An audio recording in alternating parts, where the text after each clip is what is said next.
한전이 지난해 적자가 사상 최대인 32조 6천억 원의 영업 손실 기록했잖아요. 네. 그리고 가스공사는 미수금이 8조 6천억 원에 달했다라고 하는데 사실 이렇게 큰 금액이라고만 생각이 들지 이게 뭐 얼마나 위험한 건지 이거는 크게 와닿지 않는데. 엄청 큰 돈이죠. 네. 지금 이게 한 해만 그런 거잖아요. 그쵸. 작년에 올해도 이대로 가다 보면 올해도 한전은 15조 적자. 가스공사 미수금은 올해도 13조. 네. 미수금이라는 게 뭐냐면 한전하고 가스공사는 똑같잖아요. 똑같은데 왜 하나는 미수금이고 하나는 적자냐면 가스에 한해서는 요금의 인상 요인이 있을 때 바로 안 올려요. 미수금 처리를 하고 흡수를 하는 거예요. 네. 그리고 가격이 국제 가스 요금이 떨어졌을 때 그러면 원가 요인이 내리니까 가격도 내려야 되잖아요. 그때 좀 덜 내리는 거죠. 아, 예. 미수금을 그때 회수하는 거예요. 가스공사는 그런 구조이기 때문에 영업 적자로 바로 안 잡혀요. 근데 사실상 미수금이 영업 적자인 거죠. 그렇죠. 빚이죠. 그래서 언젠가는 이 미수금을 털기 위해서 요금을 인상할 수. 그렇죠. 내려야 될 때 네네. 덜 내릴 수밖에 없어요. 그렇죠. 근데 그때는 이제 분산시켜서 약간 사람 그러니까 부담을 좀 덜하게 하는 그런 효과는 있겠죠.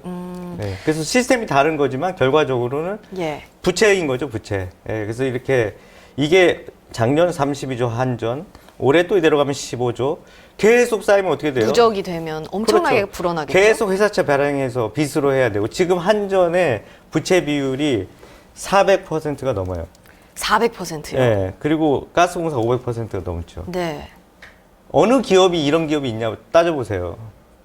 어느 없죠. 기업이 이런 기업이 있어요. 예. 너무 방만한 거잖아요. 네.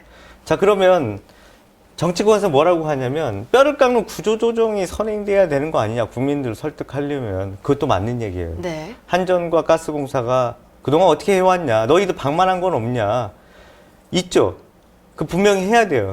근데 그걸로 지금 요금을 인상을 상쇄할 만큼의 효과가 나오겠냐. 그렇죠. 그리고 갑자기 안 하던 걸 갑자기 쥐어짜면 뭐 짤 수는 있겠지만 얼마나 짤 수 있겠습니까? 그것도 해야 되고 당연히 해야죠. 방만한 경영을 효율화하고. 네. 근데 그것도 상당한 또 정치적 돌파가 필요해요. 왜냐하면 이해관계자들이 있잖아요. 네. 한전 노조 있을 거 아닙니까? 맞습니다. 반발할 거 아니에요. 예. 왜 당신들 책임을 나한테 떠넘기냐? 분명히 반발하겠죠. 설득해야 되잖아요. 국민들 어렵습니다. 우리 이렇게 해서 이거 같이 분담해야 됩니다. 경영 효율화해야 되고 자구책 만들어야 됩니다. 네. 그리고 요금도 올려줘야 됩니다. 이런 설득 작업이 많이 필요한 거잖아요. 그럼 그런 일을 하면서 이렇게 말을 해야 되는 것이지 마치 물론 하겠죠. 근데 어떻게 하고 있습니다. 그래서 잠깐 동결하고 뭐 하겠습니다. 이렇게 하는 게 맞는 것이지 국민 부담을 있으니까 우려되고 뭐 에너지 가격이 떨어지고 여론을 더 수렴해야 되고 뭐 자구책이 선행돼야 되고 이거 구두선의인 거죠.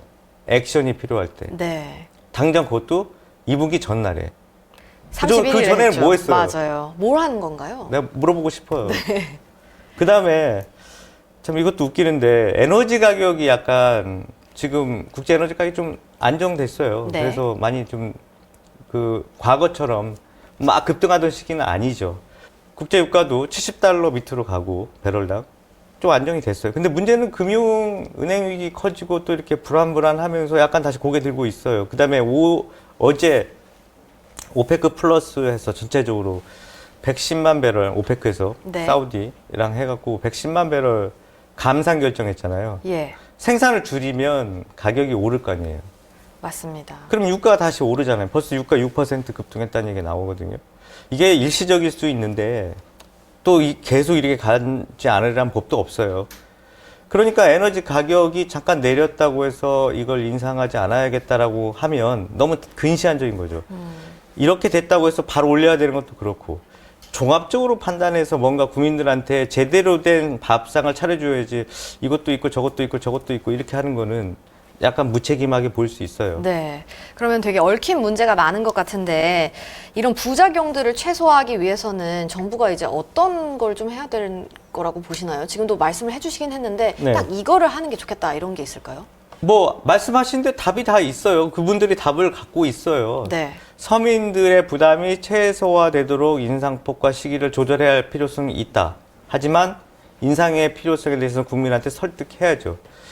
그 요금 인상 요인은 한 56원 정도 예. 킬로와트당 킬로와트 시당 56원 정도의 인상 요인이 있는데 그거를 다 올리면 전기 수요 사용량이 한 15% 정도 준대요. 그런 요금 인상 요인으로 수요 관리를 할 필요가 있고 네. 또 수요가 줄 수 있도록 여러 가지 에너지 사용에 대해서 수요 관리 대책을 내놔야 되겠죠. 동시에 저소득층에 대해서는 에너지 바우처라든가 이런 걸 통해서 충격을 흡수할 수 있는 것을 만들어 놔야 되겠죠. 그 패키지를 다 놓고 국민들한테 설득을 하면서 네. 지속적으로 해나가야 될 수밖에 없잖아요. 예. 우리가 이렇게 한전 적자가 어마어마하게 불어나고 있고 에너지 요금이 이렇게 오르고 있는 상황에서 전기를 흥청망청 쓸 수는 없는 거 아니냐. 네. 유가가 막 오를 때도 전기 사용량이 줄지 않았어요. 왜 그렇겠어요? 안 올리니까. 예. 위험 줄여야겠다는 시그널을 네. 못 받은 거죠. 그렇죠. 그것도 더 위험한 거잖아요. 갑자기 올리게 되는 거잖아요. 지금 올 1분기에도 상당히 많이 올렸는데 그게 난방비. 바로 맞아요. 갑자기 올린 거거든요. 금리도 갑자기 올리니까 충격이 오잖아요. 시장에는 예상할 수 있는 그 신호를 줘야 되고 시장이 준비할 수 있는 여건을 만들어 주는 것이 좋은 정책이 되잖아요. 근데 갑자기 괜찮다 하다 갑자기 뻥 터트리면 어떻게 돼요? 다 충격이 오잖아요. 네. 그런 일이 없도록 계속 충격 설득하고 완화책을? 설명하고 해가는 노력이 지금보다 훨씬 더 많이 필요하겠다. 특히 정치가 경제에 앞서서 갈 때 항상 그런 문제가 생길 수 있기 때문에 더 긴밀하게 서로 협의하면서 인상 요인을 정치적으로 설득하고 풀어나가는 일은 정치가 맡아주고 예. 그다음에 인상 요인을 최소화하거나 부담이 덜게 이렇게 정책을 패키지를 만드는 건 정책 사이드에서 해서 당과 정부가 한꺼번에 같이 공조할 수 있는 그래서 당정 협의회 같은 걸 하잖아요. 네. 하면 뭐예요?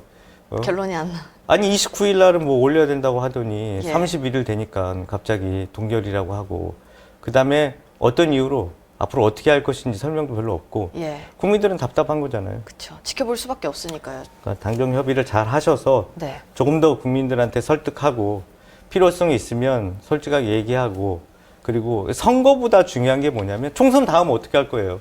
이기면 뭐 할 거예요?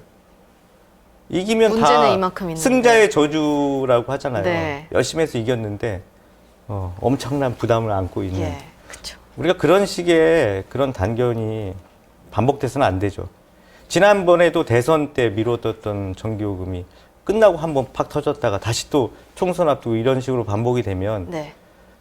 국민들은 누구를 믿고 생업을 유지하고 살아갑니까? 예. 결국 부담은 국민이 떠안게 되는 거예요. 누구 주머니에 나와야 돼요. 그리고 저희 최종 주머니에서. 주머니는 결국 국민 그쵸, 주머니에서 맞습니다. 나옵니다. 예.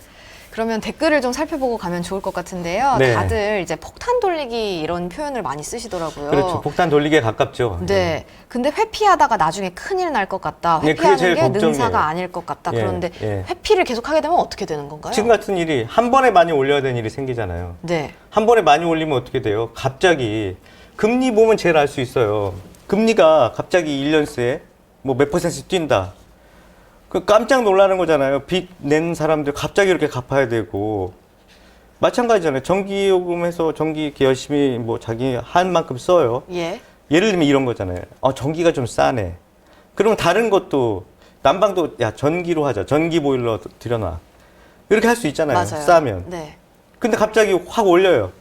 보일러 부담이 설치해놨는데. 2배, 3배로. 그럼 어떻게 해요? 울며 겨자먹기 내야 되잖아요. 네. 그럴 때 그 경제는 충격이 오는 거죠. 그러니까 모든 게 예측 가능하도록 신호를 주고 준비할 수 있는 시간을 주고 이렇게 가는 게 연착륙이고 그런 네. 게 아주 부드러운 정책이 되겠죠.